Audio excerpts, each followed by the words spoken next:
خوش فكرة والله. أطفال هنا يلعبون هاي مال سكوتر أو بايسكل أو شيء على الكورنيش. صعب التصوير شوية، عوائل.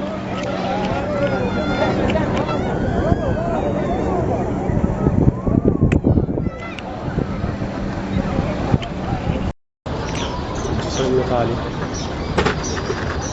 في البصرة. طبعا مناظر حلوة البصرة.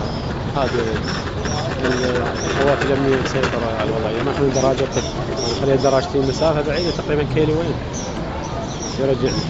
شوف مسافة طويلة بس والله حلو. الجو حلو، هادي، النواري، شط العرب حلو. هذا الجسر الإيطالي اللي كل مرة أشوفه بالفيديو بس أنا صورته. روعة روعة. يلا.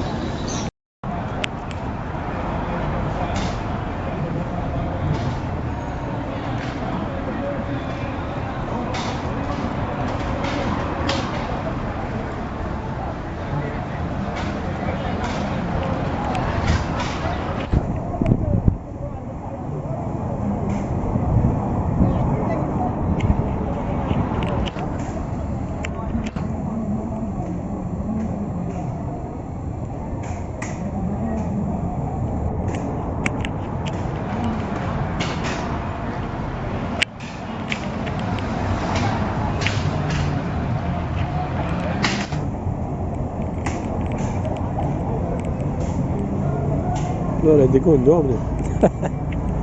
طاق وطيق. مين شنو الفائدة منها صار؟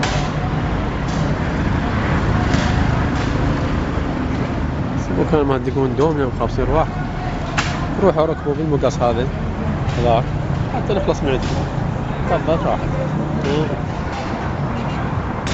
هذا الجسر الحديد راح اصعده مشي. يوم دقيته مشي رجلي ورمه.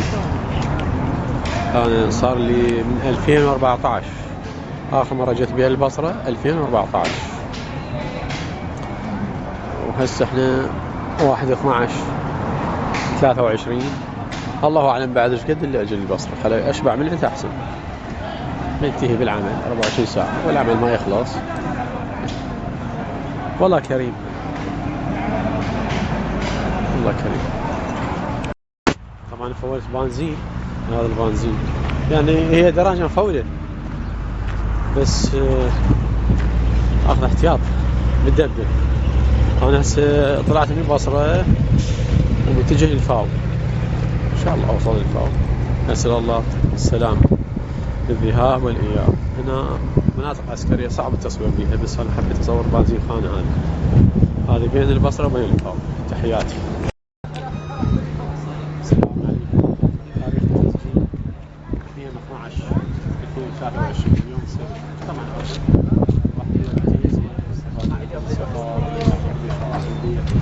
الشغل ما يخلص. واحد يكسر روتين طريقة. هذا الفاو يجي الفاو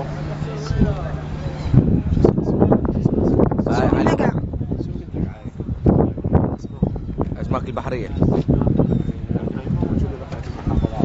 اي بس هنا هذا أقصى جنوب العراق.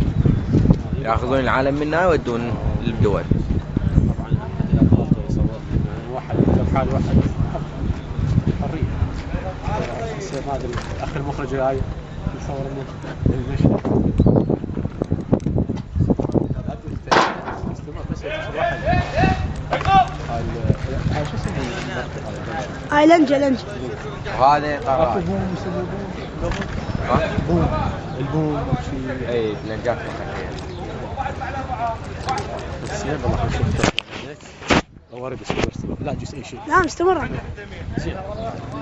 هذا اللي هسه عطين يعني كانت المد وبعدين اشتغل. نعم. هسه قاعد هسه بدا المد. اي من يبدا المد طلعوا. انت ما يقدرون يتحركون. يعني 12 مثلا الساعه 12 يوصل. اي الساعه 12 يتحركون. يتحركون يروح. هسه هذا خط العرب هذا. خط العرب. يوم مو بارد ولا حار. لا سفر انا جاي من الناصريه طلعت امس. نعم. حياك الله على راسي. ما شاء الله سلام. يا اخي ترى البصره مشهودين بالداس. ما عاد تسمعون.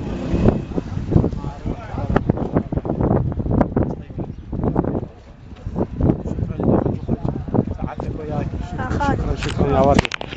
هذا اللي صورني، الشخص اللي صورني البطل الشاب الصادق هو من هالمنطقة هذه، سوق النقعة من الفاو بصرة. شكرا جزيلا.